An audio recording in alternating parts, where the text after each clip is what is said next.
For M.T. Vasudevan Nair, one of the renowned writer, a personality of Malayalam film industry, Malayalam literature, from Oxygen family. എനിക്ക് വേണ്ടി കുറച്ച് സമയം നീക്കിവെച്ചു. അതിന് ഞാൻ ആരോടോ കടപ്പെട്ടിരിക്കുന്നു.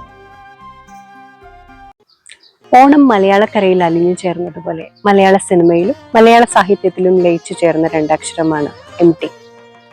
എം.ടി. വാസുദേവൻ നായർ മലയാള സിനിമയ്ക്കും സാഹിത്യത്തിനും നൽകിയത് അമൂല്യമായ സംഭാവനകളാണ്.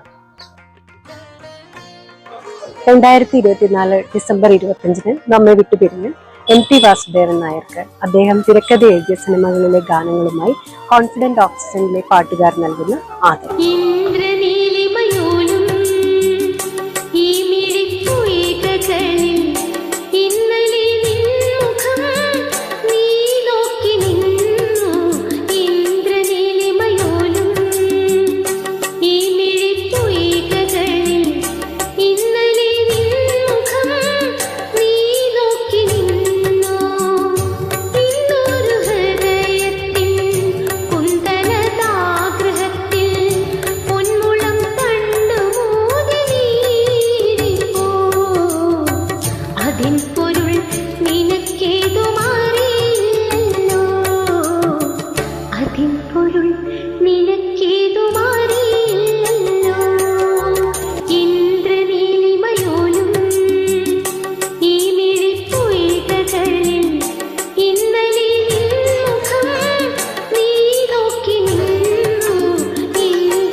മഹാഭാരതം എന്ന ലോക ഇതിഹാസത്തെ ഭീമന്റെ കണ്ണിലൂടെ നോക്കിക്കണ്ടെഴുതിയ ലോക ക്ലാസിക് നിലവാരമുള്ള മലയാളം നോവൽ രണ്ടാമൂഴം. കാലങ്ങൾക്കതീതമായ ഭാഷയിൽ കഴിഞ്ഞുപോയ കാലത്തെ സാമൂഹിക പശ്ചാത്തലത്തെ രേഖപ്പെടുത്തി 23-ാം വയസ്സിൽ രചിച്ച 4 പെട്ട്. മലയാളികളെ കാത്തിരിക്കാൻ പഠിപ്പിച്ച പുസ്തകം, മഞ്ഞ് തുടങ്ങി വർണ്ണിച്ചാലും തീരാത്ത ഒരുപാട് രചനകൾ.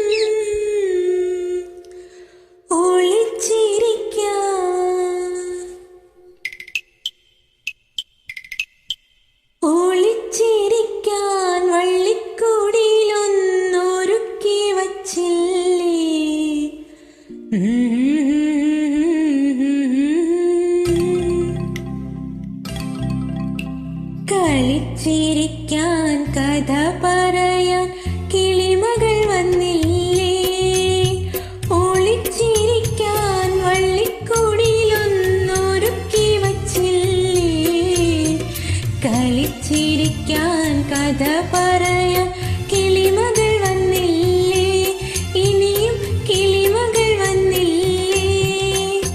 ഇന്ത്യൻ ഭാഷകളിൽ ഏറ്റവും മികച്ച സിനിമകൾ നിർമ്മിക്കപ്പെടുന്ന മലയാള സിനിമാ ചരിത്രത്തിലെ അധികായരായ എഴുത്തുകാരിൽ പ്രധാനം. ചതിയൻ ചന്തു എന്ന് വടക്കൻ പാട്ടുകളിൽ കേട്ടു വളർന്ന എം.ടിയുടെ ഭാവന തേടിപ്പോയത് ചതിക്കപ്പെട്ടുപോയ ചന്തുവിനെ തേടിയാണ്. അങ്ങനെ മലയാള സിനിമയ്ക്ക് ലഭിച്ച ഇതിഹാസ ചലച്ചിത്രം ഒരു വടക്കൻ വീരഗാഥ.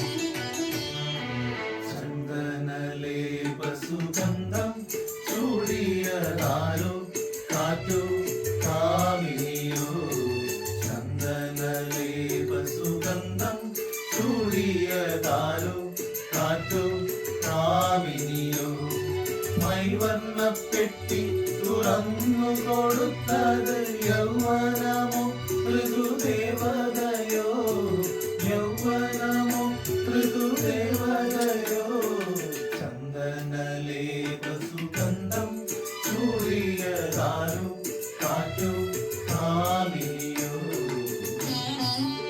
വധശിക്ഷയ്ക്ക് വിധിക്കപ്പെട്ട കുറ്റവാളിക്കും കൊല്ലപ്പെട്ടവന്റെ അച്ഛനും ഇടയിലൂടെ രൂപപ്പെട്ട സദയം. മിനിക്കുട്ടിക്കും പേടി.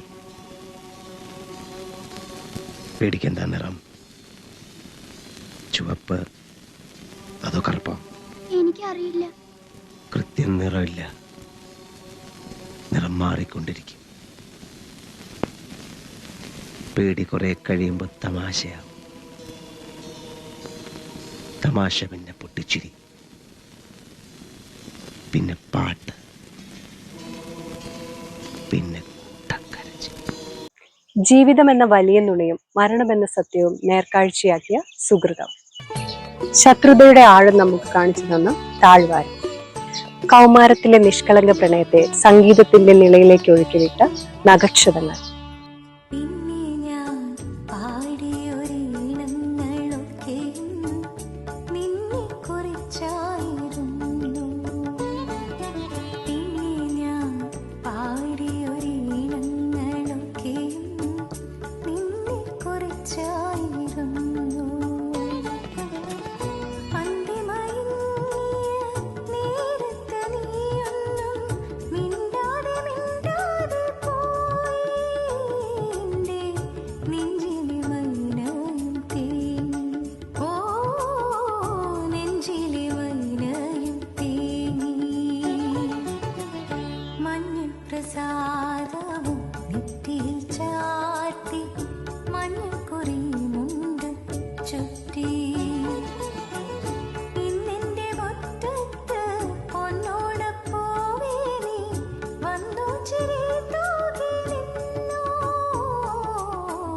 ചിരി തൂകി നിന്നു.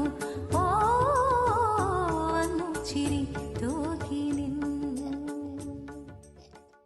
എഴുതിയാലും വർണ്ണിച്ചാലും തീരാത്ത എഴുത്തിന്റെ മഹാപ്രപഞ്ചത്തിലൂടെ മലയാളികളെ ഏറ്റവും സ്വാധീനിച്ച എഴുത്തുകാരൻ ഭാഷയും സംസ്കാരവും നിലനിൽക്കുന്ന കാലം വരെ ഓർക്കപ്പെടും. യാത്ര തുടരുന്നു, ശുഭയാത്ര നേർന്നു.